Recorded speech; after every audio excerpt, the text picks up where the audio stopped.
Platform में आपका स्वागत है। क्या आपने कभी ये सोचा है कि एक छोटा सा इलाका दुनिया को युद्ध की आग में झोंक सकता है?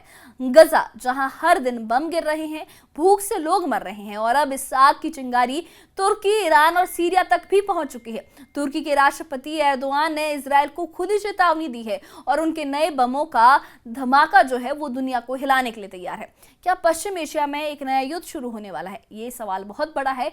गजा की तस्वीरें देख के किसी का भी दिल दहला सकता है और ये जो तस्वीरें हैं ये ही है इस जंग की वजह। 650 दिन यानी इतना ज़्यादा वक्त है जिसमें जो गजा है वहाँ पर कॉन्फ्लिक्ट चल रहा है, लोग भुखमरी से मर रहे हैं और 650 दिन से भी ज़्यादा जंग ने गजा को खंडरों में तब्दील कर दिया है। सोचिए, अच्छा खासा शहर अब खंडर बन चुका है।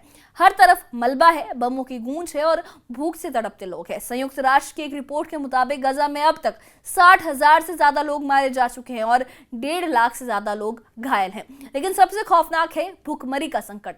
मार्च 2025 से अब तक 147 लोग सिर्फ भूख की वजह से मर चुके हैं, जिनमें से 88 बच्चे शामिल हैं। सोचिए, ये कितना खौफनाक और दर्दनाक मंजर है कि भूख की वजह से ही इतने लोग मारे गए हैं और वो भी इतने मासूम बच्चे। गजा में खाने का सामान पहुंचाने के लिए अब आसमान का सहारा लिया जा रहा है। फ्रांस, जर्मनी, स्पेन, जॉर्डन और संयुक्त अरब अमीरात के विमान पैराशूट से खाने के पैकेट गिरा रहे हैं, लेकिन ये जो मदद है वो ऊंट के मुंह में जीरे जैसी है। 57 टन खाना लाखों भूखे लोगों के लिए क्या काफी है? लोग इन पैकेट्स पर टूट पड़ते हैं और कई बार तो खाना बांटते वक्त गोलीबारी में लोग भी मारे जा रहे हैं। सोचिए कितना डरावना मंजर है ये। संयुक्त राष्ट्र का कहना है कि ऐसी गोलीबारी में अब तक 1373 लोग अपनी जान गंवा चुके हैं। और इस बीच अमेरिका के राष्ट्रपति डोनाल्ड ट्रंप भी गजा के हालात से वाकिफ है। उनके विशेष प्रतिनिधि स्टीव विटकॉफ ने गजा का दौरा किया और वहां के भयानक हालात देखे हैं। ट्रंप ने यह भी कहा है कि हम चाहते हैं कि गजा के लोगों को खाना मिले, लेकिन इजराइल का दावा है कि ये सारी खबरें झूठी हैं। तो सवाल ये है कि गजा की सच्चाई क्या है और ये संकट पश्चिम एशिया को कहां ले जा रहा है? गजा की तबाही ने न सिर्फ ईरान बल्कि तुर्की को भी इजराइल के खिलाफ लामबंद कर दिया है। तुर्की के राष्ट्रपति रजेप तैयब एर्दोआन अब खुलकर इजराइल को चेतावनी दे रहे हैं और उनकी ये चेतावनी सिर्फ जुबानी नहीं है। तुर्की ने ऐसे हथियार भी बनाए हैं जो इजराइल के लिए बड़ा खतरा बन सकते हैं। तुर्की ने हाल ही में 2 बमों का प्रदर्शन किया। एक का नाम है हयालत यानी भूत और दूसरे का नाम है गजब यानी गुस्सा। ये दोनों बंकर बस्टर बम हैं जिनका वजन करीब 1000 किलो है। इन बमों को तुर्की के F-16 फाइटर जेट से लॉन्च किया जा सकता है। गजब बम इतना खतरनाक है कि ये 7 मीटर मोटी कंक्रीट की दीवार को चीरकर दूसरी तरफ निकल जाता है। तो तुर्की का दावा है कि ये बम अमेरिका के MK-84 बम से 3 गुना ज्यादा ताकतवर है, जो सिर्फ 3.5 मीटर मोटी दीवार को भेद सकता था, ये उससे भी ज्यादा ताकतवर है। इन बमों का टेस्ट देखकर दुनिया दंग रह गई है। एक रेलवे ट्रैक पर लॉन्च किया गया गजब इतनी रफ्तार से आगे बढ़ा कि उसे देखना मुश्किल था और जब ये बम 7 मीटर मोटी कंक्रीट की दीवार से टकराया तो उसने दीवार को चूर चूर कर दिया। इस धमाके में 10,000 छोटे छोटे घातक कण चारों तरफ फैल गए जो हर चीज को तबाह कर सकते हैं। एर्दोआन का ये गुस्सा क्या इजराइल पर फूटने वाला है? ये बहुत बड़ा सवाल है। इसके अलावा तुर्की ने अपनी हाइपरसोनिक मिसाइल तैफून ब्लॉक 4 भी दुनिया को दिखाई है। ये मिसाइल 6000 किलोमीटर प्रति घंटा की रफ्तार से हमला करती है, यानी 1 सेकंड में 1666 मीटर की दूरी तय कर सकती है। तुर्की की मिसाइल बनाने वाली कंपनी रॉकेटसन ने इसे तैयार किया है और ये मिसाइल इजराइल के लिए सबसे बड़ा खतरा बन सकती है। एर्दोआन का गुस्सा सिर्फ हथियारों तक सीमित नहीं है।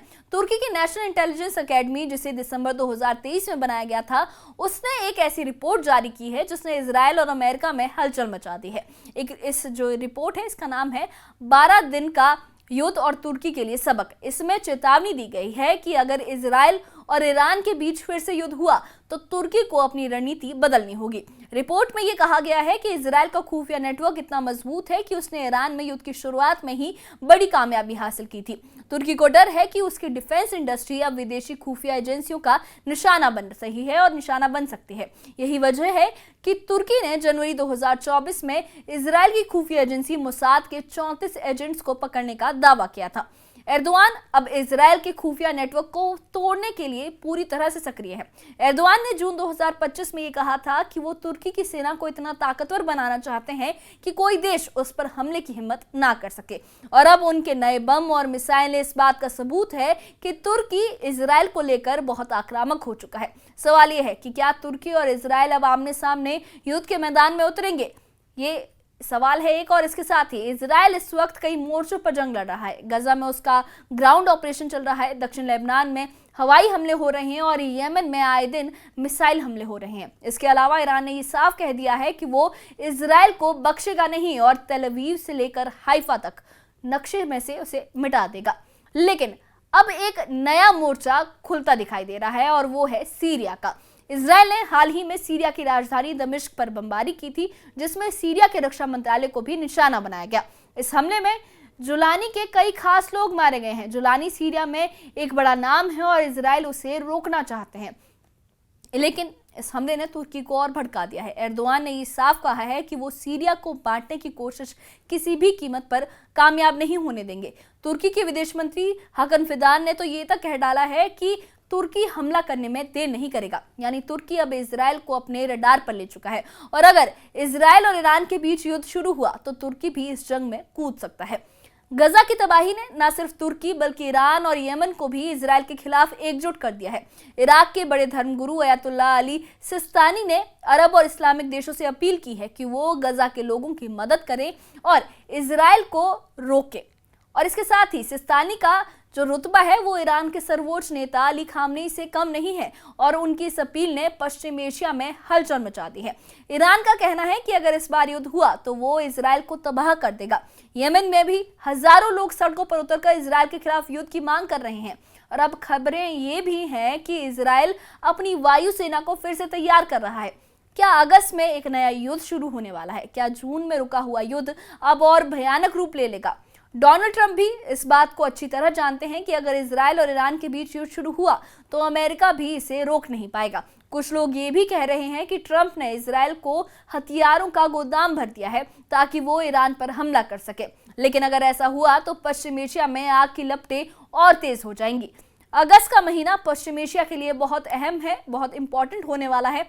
गजा में भुखमरी और बमबारी का संकट है, तुर्की का आक्रामक रुख है, ईरान और यमन का गुस्सा है और सीरिया में इजराइल की बमबारी। ये सारी चीजें एक बड़े युद्ध की ओर इशारा कर रहे हैं।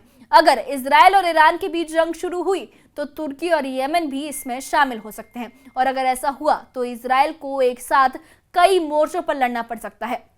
सवाल यह है कि क्या नेतन्याहू इस डबल ट्रिगर को झेल पाएंगे? क्या एर्दोआन का गजब बम और तैफून मिसाइल इजराइल के लिए नया खतरा बनेंगे और क्या गजा की तबाही पश्चिम एशिया को एक बड़े युद्ध की ओर ले जाएगी? पूरी दुनिया की नजरें अब गजा, तुर्की और ईरान पर टिकी हैं। तो ये थी पश्चिम एशिया में बढ़ते तनाव की कहानी। गजा की तबाही से शुरू हुई ये आग अब तुर्की, ईरान और सीरिया तक पहुंच चुकी है। एर्दोआन के बम और मिसाइलें, ईरान का गुस्सा और इजराइल की बमबारी, ये सब मिलकर एक खतरनाक तूफान ला सकते हैं। आप क्या सोचते हैं? क्या अगस्त में पश्चिम एशिया में युद्ध शुरू होगा या फिर कोई चमत्कार इस तनाव को रोक लेगा? अपनी राय हमें कमेंट बॉक्स में जरूर बताइए और इससे जुड़े अपडेट्स के लिए और ऐसी ही खबरों के लिए हमारे चैनल के साथ बने रहिए। हमारे चैनल को सब्सक्राइब करिए। शुक्रिया।